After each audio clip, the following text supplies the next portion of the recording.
Magandang gabi po sa inyo lahat. Alam kong malungkot tayong lahat sa nangyari, no?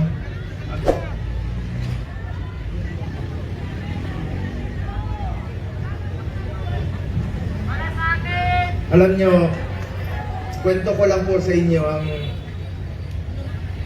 huling balita ko kay Tatay Digong. Matagal kaming pagkasama. Alam nyo, higit pa sa tatay ang turing ko sa kanya. 1998, una po akong nanindihan sa kanya. Hanggang 2022, kahit senador na po ako, sinasamahan ko siya hanggang sa huling araw ng kanyang termino. Sumama po ako hanggang makauwi siya sa bahay niya noong June 30 of 2022. Alam ko yung hirap na niya. Halos hindi na nga makasuot ng medyas. Sinong magmi-medyas sa kanya doon?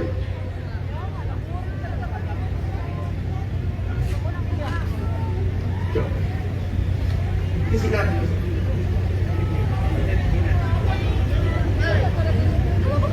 Alam niyo, nakausap ko kaninang madaling araw si Attorney Medialdea pagkatapos ng hearing nila at saka si Ma'am Hanilet. Kaya siya ganon siya magsalita. Dalawang dahilan, maaaring nag-a-adjust sa oras, at ang pinakamasakit sa lahat, yung sinabi sa akin ni Attorney Medialdea na hindi binibigay sa kanya yung gamot niya.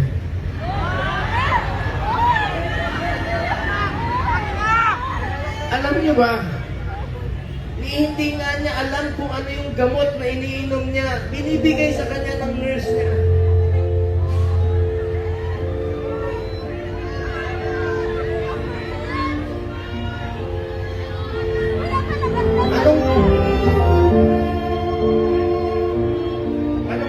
Anong gusto nilang gawin kay Tatay Digong?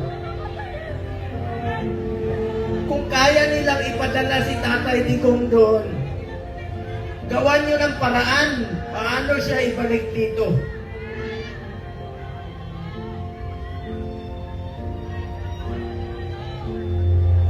Ang gusto nyo basahin ko yung mga medisina niya.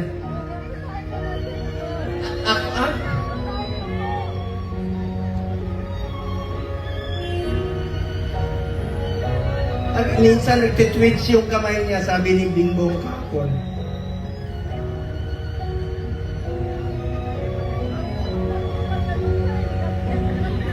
Kaya sa lahat ng mga politiko na nakinabang kayo sa panahon na pinansin kayo ni Tatay Digong. 6 na taon kayong pinansin ni Tatay Digong. Yung iba dyan, pinupuntahan pa namin yung birthday. Makakatulog pa ba kayo? Tulungan nyo naman si Tatay Digong.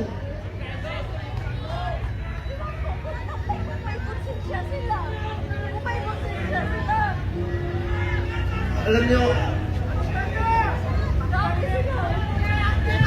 hindi naman tatakas si Tatay Digong. Nung Sabado, maraming nagpapayo sa kanya. Kami, sinabihan namin, Tatay Digong, pagpaliban mo muna. Pagpaliban mo muna yung pagpapauwi mo rito. Alam ni Mama Hanilet yun, alam ni Iyes yun, alam na mga kasama niya. Dahil meron akong threat sa kalusugan niya, sa buhay niya. Di natin alam eh. Pero mas pinili niyang umuwi at harapin. Ibig sabihin nun, hindi tatakas si Tatay Digong. Hindi tatakbo si Tatay Digong na hindi na nga niya kaya tumakbo. Nakasungkot. Kaya pa ba niya tumakbo? Mga politiko, nananawagan ako sa inyo. Pinansin namin kayo sa 6 na taon, hindi namin kayo pinabayaan. Tulungan niyo naman Tatay Digong. Tulungan nyo naman. Nangungulila lahat. Alam nyo, hindi, pagdating niya, ako mismo, meron na akong pass para sunduin kasama ko yung tatlong doktor niya. Then schedule po siya magpa-check up sa Cardinal Santos. Then, bagamat since 2022, di na kami alam niyo, 1998 hanggang 2022, halos araw-araw kami magkasama. 360 days out of 365 days magkasama kami. Noong 2022, may trabaho na po ako bilang senador, hindi na ako nakakasama sa kanya. Pero hindi ko po pinapabayaan yung medical niya dahil yun po ang pinangako ko sa kanya hanggang sa pagtanda niya, hanggang sa kamatayan niya, hindi ko po siya iwanan. Lalong-lalo na po sa medical. Alam niyo, nakaraang 4 na buwan, monthly siya nagpapa-check up. Yung dinidrip po siya. You may check with the doctors. I-check niya sa hospital. Kaya samahan ko siya doon, dinidrip siya para umaba ang kanyang buhay. Scheduled sa March 12. Pero ngayon, pati gamot ipagkakait. Sinong mananagot niyan pag may nangyari kay Tatay Digong? Ibangan! Ibangan! Ibangan! February, umpisa nung December, diyan sa Cardinal, sinamahan ko siya. Kasama si Ma'am Hanelet.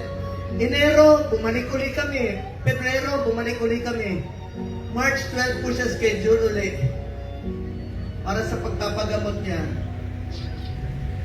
Pinagkait nila. Pati gamot, ayaw ibigay sa kanya. Alam niyo, wala siyang sinelas. Pati sinelas. Pati sinelas niya, wala. Nakapaa. Muli namin pag-uusap, nasa aeroplano siya. Sabi ni Bingo, Atty. Major Dea, nakapaa siya. Buti na lang, may nasuot ng kanyang suot kahapon. Hindi niya kaya. Ang lamig doon. Alam niyo, salamat sa piloto niya. Isang co-pilot doon. Binigay niya yung kalo niya kay Tatay Digong. Alam nila malamig. Binaba siya sa stretcher, mag-isa siya. Hindi alam ni Atty. Major Dea, saan siya dinala.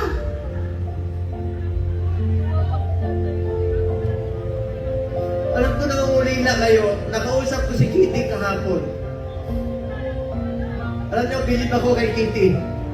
Sa murang edad na 20, dapat hindi siya kasama sa politika. Dapat mag-aaral siya ngayon. Pero sinama siya sa dumi ng politika. Tinawagan ko siya kahapon. Sabi niya, ninong niya ako eh.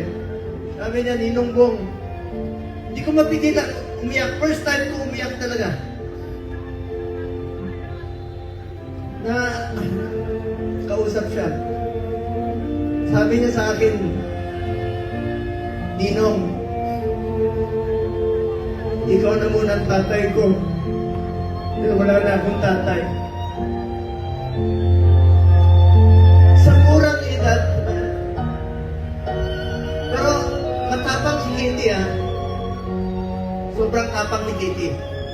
Sabi niya, Ninong, be strong, be straightforward.